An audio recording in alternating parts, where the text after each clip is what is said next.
Welcome to the Crucible. This is episode 7. I'm Tiny Grimes. I'm joined for the third week in a row by Neil, the real deal. Yo, Mike, Rebel Spy. I'm just saying, do we have a new host? I don't know. I'm not going to say we are. But Mike, things are looking bad for you. You might want to, wake up. All right, Neil. Welcome back. This is the question I always like to ask. How much Keyforge did you get in the last week? I got in no games of Keyforge in the last week. So many games. So many zero games. None. Okay. That's good. None at all. That's a good Yeah, number. unfortunately, I'm ramping up my practice for World Championships for Game of Thrones and L5R, so I have a little less time for the online Keyforge games. That makes sense. I was able to get in one session with our buddy John. I printed up 2 new decks, brought them over, 2 decks that haven't been seen anywhere. I'm just going to say that. And it was a lot of fun. We had a good time. I purposely did something where I brought Logos decks that did not have library access in them. I've just decided that I want John to like the game. So I'm not going to play decks with library access right away. Like, we'll show him the broken stuff a little bit later. He doesn't have to get upset yet.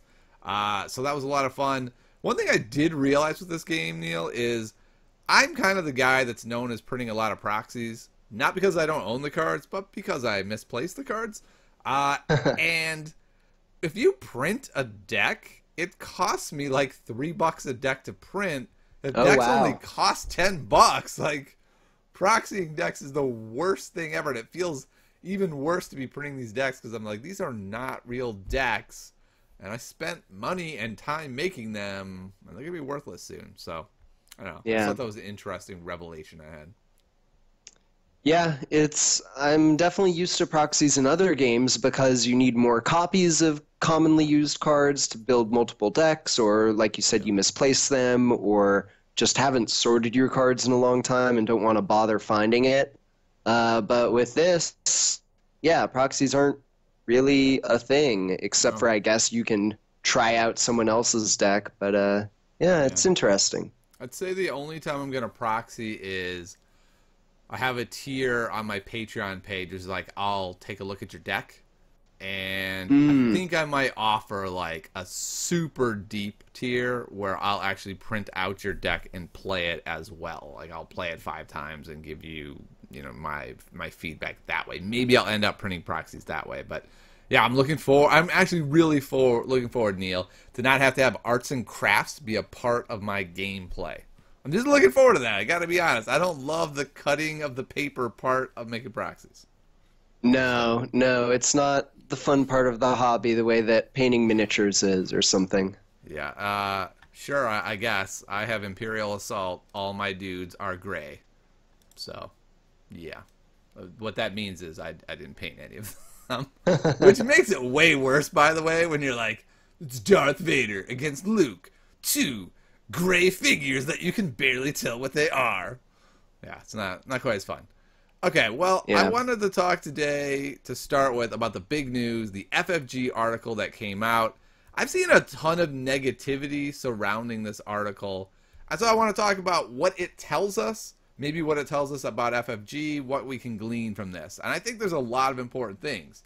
I think the first thing is that FFG has kind of realized that they built up all this momentum, and now they've kind of gone into those couple of months of where the hell's the game, right? Like, you got me. You got the momentum. What are you going to do with it? And I'm happy that FFG is like, okay, we realize there's a big gap here, so we're going to fill that gap a little bit with some tournaments. What do you think, Neil? Is this a positive from that standpoint? I would say so.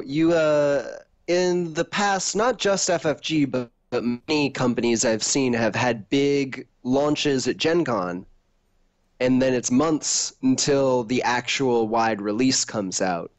With Keyforge, it's a little weirder since it was sort of a surprise people getting one deck at Gen Con. So anything to keep the momentum until we actually get a full release, I think is worth taking a look at and is probably a good move on their part. Yeah, me too. A big complaint I've seen is that these events are in, I'll just tell you the places, there's only 6. Germany, England, Paris, France, Madrid, Spain, Denmark, and the Netherlands. So bottom line, if you don't live in Europe, it's going to be real expensive to get to these events. My guess is you won't.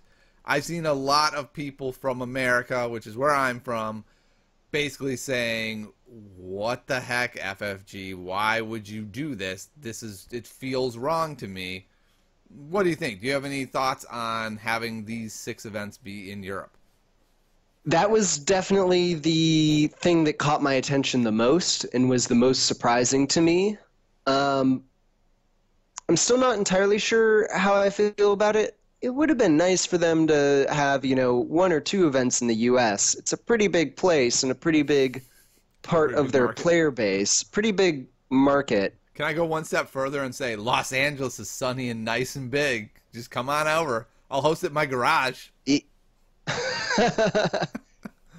Yeah. It would have been nice if they had, hit like both coasts in the Midwest for the U.S., have one at each of those, so that if you really want to, you can probably get to an event. But I don't know. I'm of the opinion that some events are better than none. So I think it is good overall, and just a little jealous of the European soon-to-be players who get to sign up and go to these. So I think it was probably a bit of a misstep that they didn't announce, at least at the same time, any North American ones. Maybe they still will, though it seems like they would need to do that pretty soon. But I don't know. It's a weird choice, but I'm not up in arms about it or anything. Yeah. I've got a couple thoughts. First thing is, it's kind of about time Europe stopped getting screwed by FFG. So, that's true. From that standpoint, it's like, this is good. Really step up and handle Europe. I think that's a great idea, especially if the game is being printed in Germany.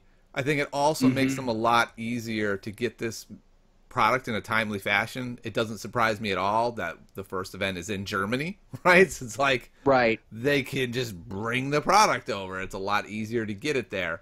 So I'm not shocked that there are these events in Europe since it's being printed in Europe.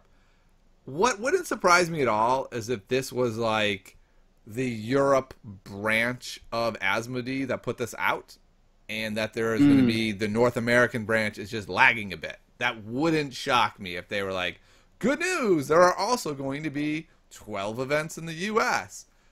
So I'll be a little surprised if there aren't, and if there aren't, like you, I will definitely be disappointed, but I'm not going to be up in arms simply because Europe tends to have gotten the short end of the stick here, so this is kind of good that they're getting something here. I think something really important, though, is the dates. So the first one of these is October 20th. The last one is November 11th. I can't imagine they're going to have a preview after the set drops, which tells us the earliest is November 12th, and that seems unlikely, right? So, like, 2 weeks after the 11th, maybe? I think for a lot of people, that's a lot later than they were hoping. It's certainly later than I was hoping. I was sort of keeping my fingers crossed that it would release around the time of the World Championships, which is November 1st, so that I could get some product at FFG headquarters. But this does, I agree, tend to point towards a little bit of a later release date. I've seen some chatter about maybe November 15th. I think that's the next Thursday after the last of these preview events that have been announced. So that seems like the very earliest possible date. So sort of second half of November is, I guess, what we're looking at, which, I wish it were sooner, but if they can get it in November, I think that I'll be satisfied.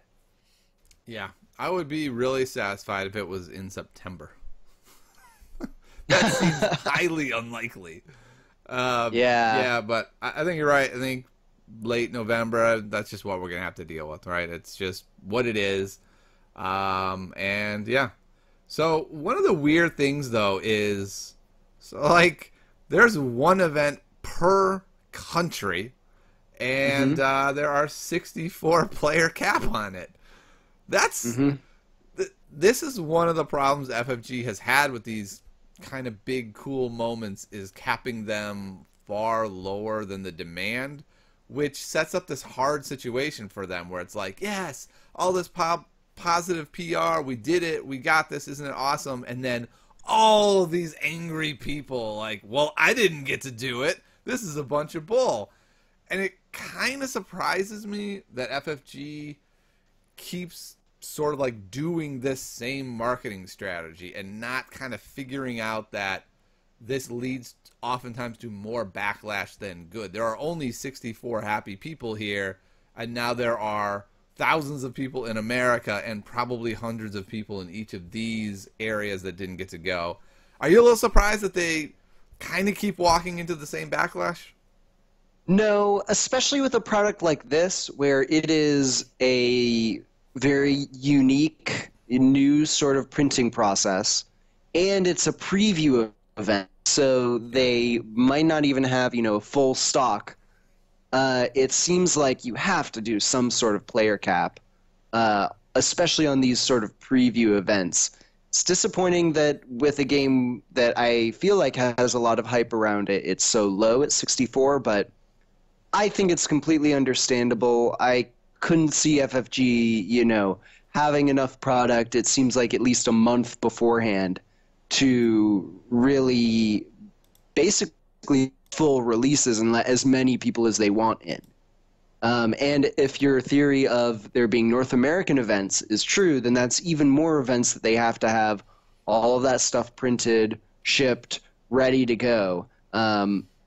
I think the player caps are just a necessity of doing this sort of thing, and I think that the building the hype, I think that people will find anything to complain about to a certain extent. So I think that the hype of preview events outweighs people griping about not being able to go to said preview events, in my book at least. Okay, I think that's fair.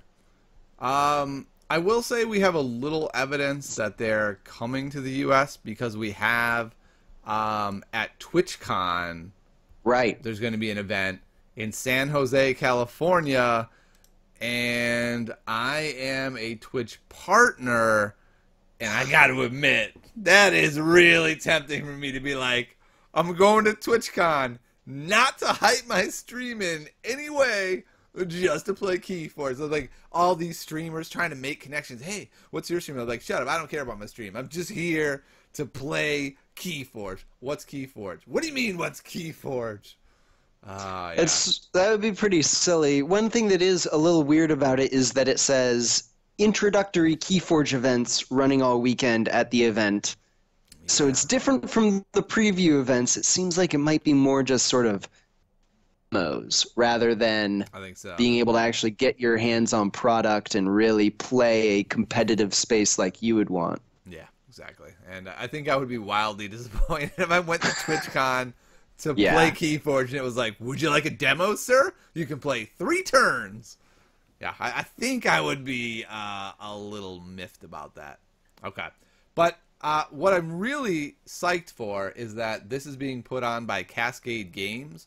And I know you're not a big Destiny player, but Cascade Games puts on these galactic qualifiers for Destiny, which are the coolest Destiny tournaments. They have these amazing alt art prizes that are worth hundreds of dollars and actually retain their value, and they're the things that everyone wants to go to.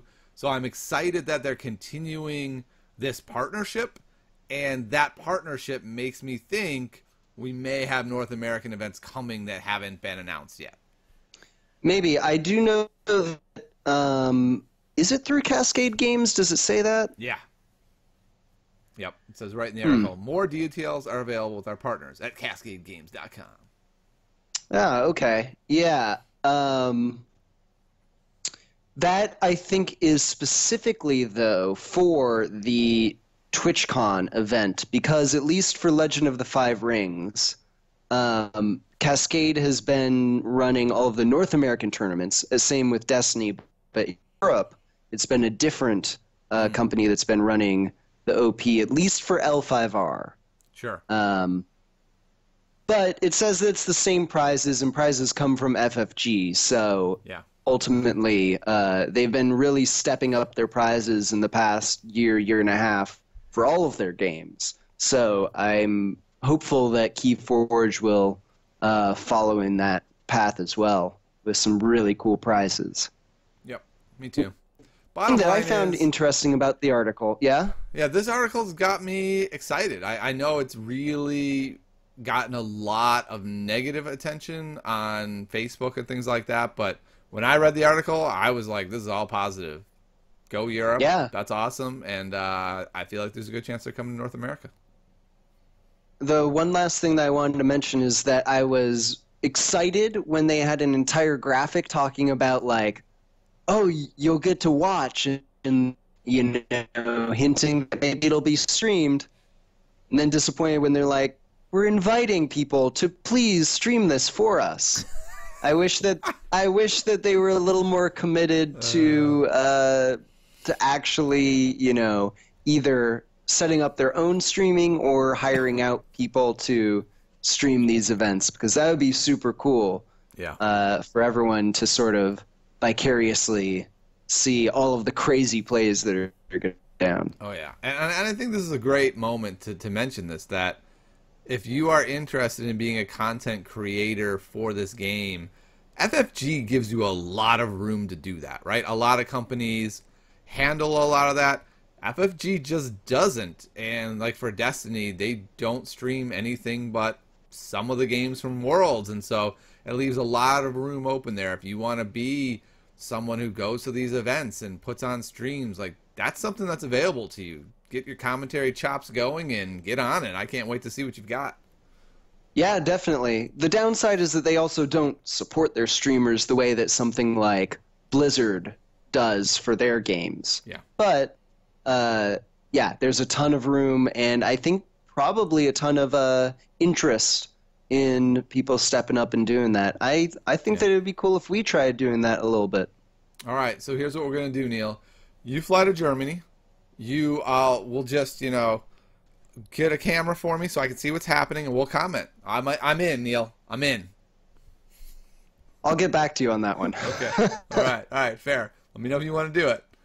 All right, let's talk about the next thing I want to talk about today, which is I've had a number of people recently message me or post comments on my videos with something like this. You know, it's videos like this that really upset me and demonstrate how people are mishandling this game. This is a game that gives you the opportunity to just buy one deck and play, and here you are taking it seriously and talking about the competitive side already. The game isn't even out. It's not the point of the game. Stop doing that. Stop wrecking Keyforge. Neil, are we wrecking Keyforge and we just didn't even know it? Well, I was hoping you were going to say you were getting a ton of comments about how I'm such a good co-host. And you're wrecking Rebel Spy Mike's career? That too. Okay. So those sorts of comments to me are... I don't think that we're wrecking Keyforge. I think that it is a really cool game because there's room for both types of gameplay. That we can be super competitive and you can go and buy boxes and boxes of decks to try and find some really hyper strong ones. And I think that there's also room for people to, you know, even ignore this content. I know that that's not what you want me to necessarily say on this video, but Neil, like... Don't watch our show. Just stop watching now and unsubscribe. Hit the unsubscribe button now. Yeah, no more. Done. But like, if the competitive version of Keystone isn't Keystone, Keyforge. If Keyforge going ultra competitive isn't your thing, you don't necessarily have to listen to us who, you know, how much do we even really know, discuss this back and forth for for dozens of minutes. So I get that people want to sort of protect the unboxing and the mystical sort of, oh, it's all unknown, it's all unique quality to the game. But I'm hoping that the game is robust enough you can talk it to death and still find new things each week that you play. Yeah, I echo pretty much that exactly. I think that's truly what makes this game unique, is that you can play it casually like a board game and get the same level, if not more, enjoyment than a competitive player can. With something like Star Wars Destiny, that's much harder to do because you open some packs, your cards are not that good. Yes, you could just build a deck and play with your friend, but you're almost not even playing Destiny because the deck doesn't quite function right? Unless you have these certain cards. If you tried to then show up at a tournament, it would just be complete obliteration and no one would have fun. Whereas with Keyforge, I feel like if you really want to just buy a deck and learn that deck and enjoy that deck, you could probably show up at a tournament, at least do all right. You can certainly have fun with your friends on your own. And yeah, I think there's a lot of room to play it that way. But I think people need to realize that there's competitive people in any competitive event, right? That's just like how it's going to work. Some people are going to look at a Shadows deck and say it doesn't have bait and switch in it, I'm just going to buy another one. Like, that's just the reality of the situation. And so identifying what the good cards are, I think there's a real value in that. If nothing else, even if you just want to open your one deck, you kind of know where you stand, right? Like, you know what? I've listened to some content. This deck is missing most of the power cards. I'm fine with that, but I know where I stand now, right? Like, if I walk into an event and this person has all these power cards, I can tell myself, like, this wasn't that fair of a matchup, right? Like, I know what happened there. That person has better cards than I do, and that's fine. Bottom line is, I think there's room for everyone in this game, which is what's so cool and even if you're only buying one deck and playing one deck for forever, hopefully you're making lots of friends and playing against lots of other people who have different interesting decks, and a little bit of talk about strategy and card knowledge can help you sort of know what to expect so that you can outplay them with your one deck that you've learned backwards and forwards. Yep. Until it gets too many chains to play anymore. I really hope there's a system that if you just win too much, it just gets chained. Like, okay, our algorithm doesn't say that deck is that good, but you just won Worlds twice with it. I guess our algorithm's just wrong. It has 9 chains on it now. Sorry. Yeah, I could see there's always jokes in other games about, like, restricting certain players because they're just too good. Yep. Like, just certain players maybe start just getting chained themselves. Mm-hmm. I mean, I remember John won Worlds with a Targ deck, and they restricted, like, 19 cards in his deck. And you're like, really? Did you really need to hit that many cards? And they're like, John's too good. We got to hit them all. And you're like, okay. Fine. Yep. That's how you want to do it. So I think we're on the same page there, right? That this seems like a game where there's room for everyone. What's really interesting, Neil, is I feel like you are probably not going to play this game ultra competitively. Like, I feel like you're going to play it sort of casually. Yeah, I'm planning to be sort of middle of the road, tending towards casual. I'm definitely going to be more of the player who shows up at a tournament, buys a new deck, plays it for that tournament, sees how it goes. That's more sort of my style, especially with other games that I'm sort of trying to be competitive at, like Thrones. Yeah. I'm totally fine with just opening a deck and seeing how it goes and not worrying too much about the power gaming and the meta of what seems to be good. But I still want to think and talk about what cards exist and sort of have my gameplay and game knowledge up to speed, even if I'm not buying a ton of decks. Yeah, I think I'm kind of in the middle, where one of the main reasons I'm so drawn to this game is that during the school year, I can't be Mr. Meta, right? Like, I can't know Right. the ins and outs of every single card choice you can make in a deck. And this relieves me of that burden while still being able to play good decks at a high level and just, buy maybe 10 or 12 decks and find 2 or 3 that I really like and kind of lean on them for a while in tournaments. And then, of course, in fun games, just randomly pick one.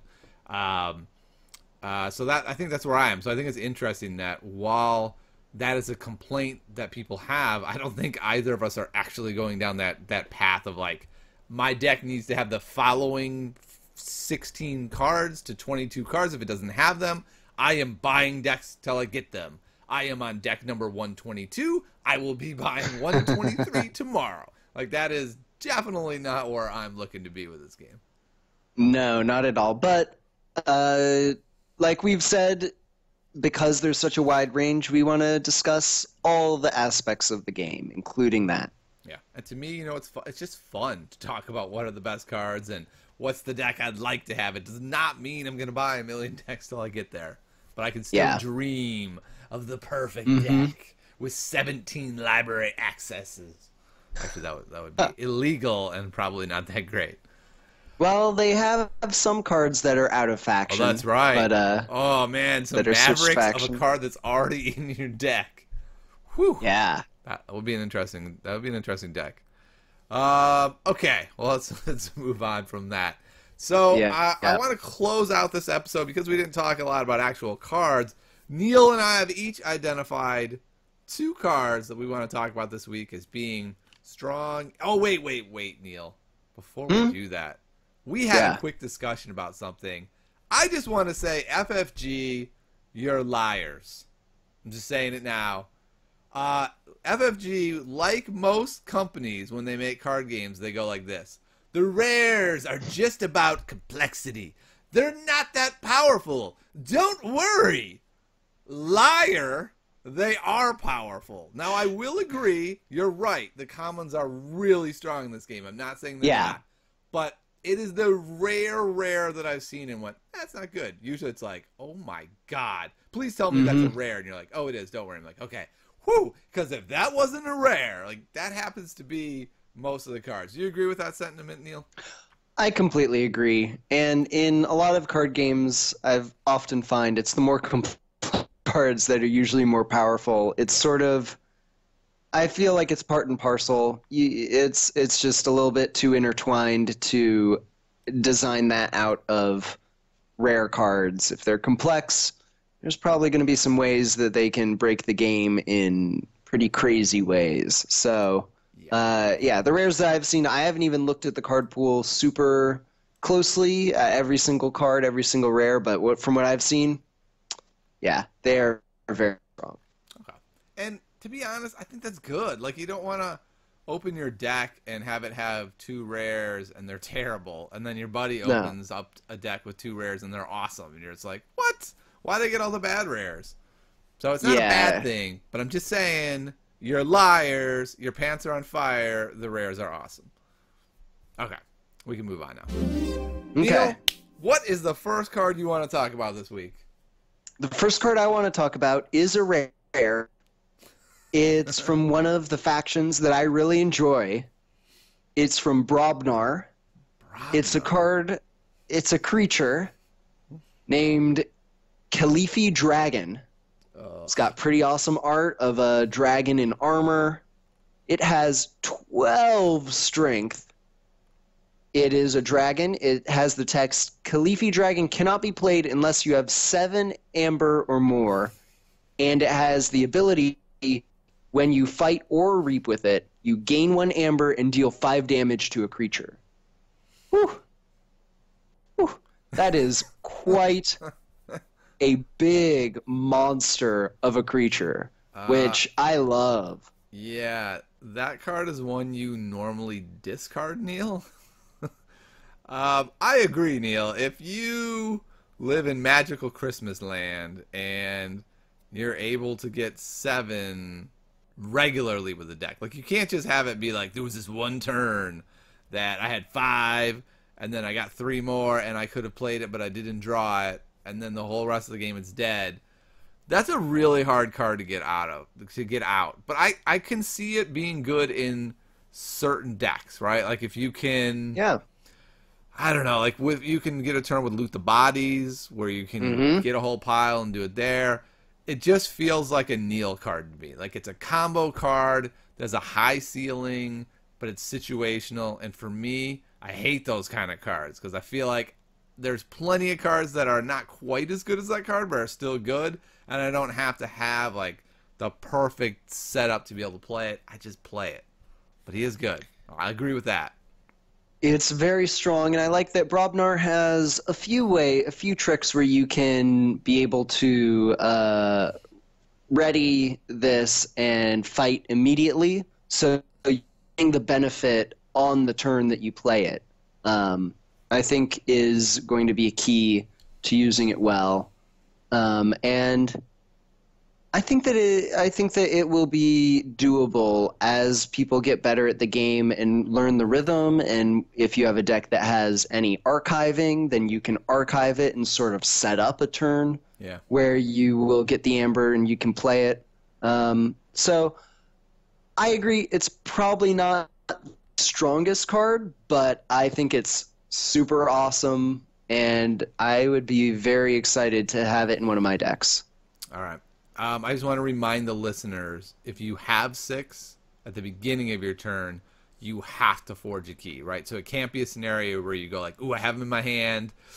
I've got 6. I'm going to pass on the Keyforge so I can play the card. You have to do it. So like we're talking about, you have to be at 5 at the start of your turn and get the amber. You can't start there.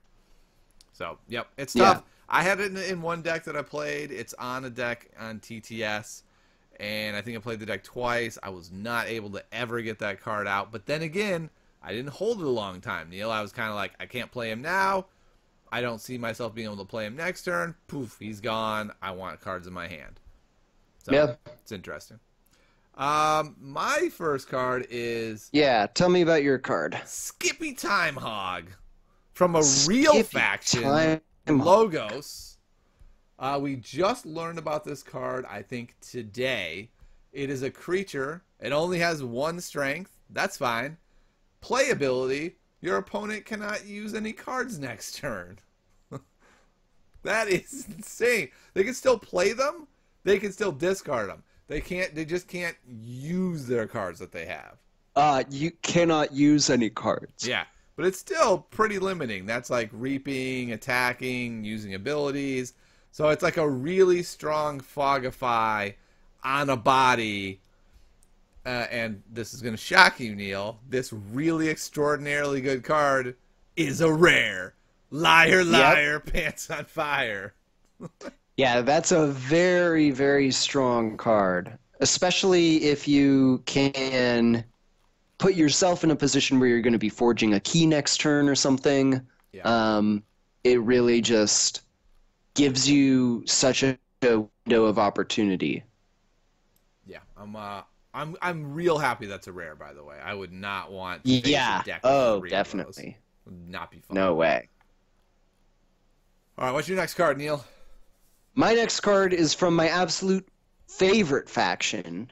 Oh, Mars. Shadows? Mars. Oh, Mars. Wow. Yeah. It is, big surprise, another rare. Okay. This one is an action. It is Martians make bad allies. Okay, I don't it says know this play, one. reveal your hand, purge each revealed non-Mars creature, and gain 1 amber for each card purged this way. I think this is a really cool card because I like the idea. It'll take very specific decks to see if it works this way.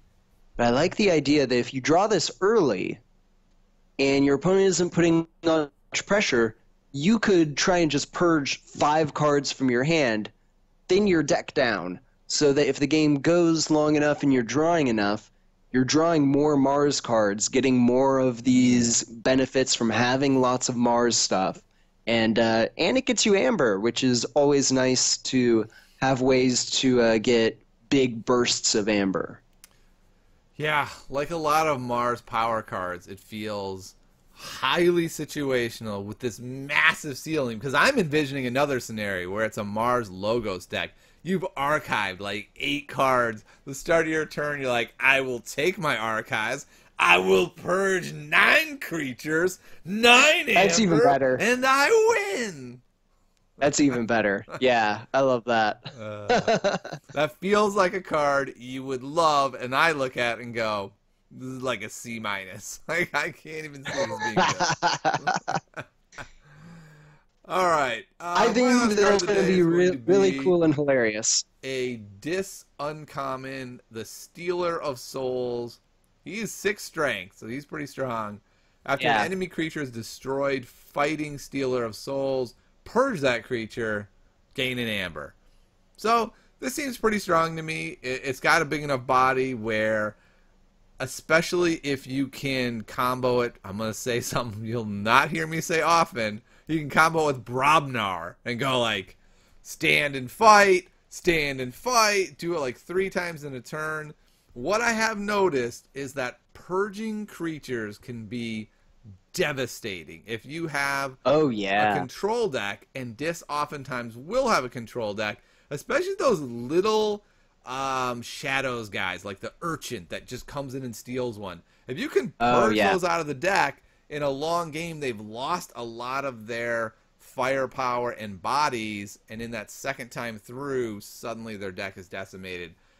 He feels like he could be pretty good. And then you have cards like Arise to just bring him back. They finally kill him. Arise, he's back. And you're like, no, no more of this guy. So, I don't know. I think he's interesting. I don't think he's overpowered, but I think he's certainly a very interesting card. Yeah, I've played with and against this card on Tabletop Simulator, and it's been pretty annoying. It's never like game winning, Right. but it's always like one of the sort of mid to high threats on their board that I'm like, how am I going to deal with that without just purging off half my board and giving them capturing, or no, yeah, they gain the amber. So yeah, it's definitely a good threat, and for an uncommon, very strong card. Yeah, and it doesn't feel that threatening at first, because you're just kind of like, okay, Purge and Death isn't that much different unless I was playing Regrowth or a Rise or something like that. It's when the deck flips over because Dis has so many control cards and they've wiped your board 9 times, and it flips back over and your deck is smaller, and the reason it's smaller is because it's missing its best creatures, and that's when you start to go, oh no, this could all go wrong now. Like, yeah, I'm drawing creatures, but they're my bad ones. He purged the good ones. I'm in some trouble. And correct me if I'm wrong, but because it's not a fight action, it says after an enemy creature is destroyed fighting him, it works both if he's being attacked or attacking, correct? Yes. Yeah, definitely. Yeah, I think that's also the kicker that really makes it frustrating to get rid of. Yep, exactly. You can't just throw a couple guys into them and have them die and not matter. They're still getting purged. So, yeah. And getting you over. Yeah. I think Purge is one of the mechanics that's been kind of overlooked so far in Strength. And when I agree. we start to get these really good decks, right, of people saying my deck needs to have a Rise in it because it's so strong, which gets all the cards back, all the creatures back from a particular faction into your hand, or Regrowth, which lets you loop the really good guy. When Stealer of Souls can just kill that guy, it changes everything. Like that can change your whole strategy. If you've got like a Witch of the Eye Regrowth thing you're building up to, and you're like, yep, and they're like, the Witch of the Eye's Purge. I'm like, no, that was my whole strategy. What are you doing? That could be really And it'll be a real skill testing mechanic to see if you can both identify in your opponent's deck what you need to purge to disrupt their key strategy, and to know how to function your deck and pilot your deck when something you really want to keep inevitably gets purged. Yeah, or bait the Purge, right? You're like, okay, I got this card in my hand that I desperately want to play, but I have to get this card off the board first and let them think that this is the bigger threat before I play the real threat that to me is where Keyforge gets really fun, when we start going 3 levels deep in the back and forth of what gets purged. I'm real excited for cards like this. Yeah, me too. All right, Neil. Well, thank you so much for coming on once again to welcome to the Crucible. And Archons out there, keep watch, hopefully every week. And hopefully by the end of September, by the end of November, we'll have Keyforge. Yeah. All right. Yeah, but maybe some more fun announcements soon, and some more fun podcasts soon. Definitely more fun podcasts. That's for sure. You can find me at Tiny Grimes Games on Twitter. Tiny Grimes on, what's it called? Twitch? I think it's called Twitch. That's where I'm streaming. I've heard of it. On YouTube, I have some weird channel name. Just search for Tiny Grimes. You'll be fine. All right, Neil. You can find me nowhere. And you can find Neil right here. Apparently every week. That's right, Mike. Apparently every week. All right. We'll see you next time, Archons. Have a great day. Bye.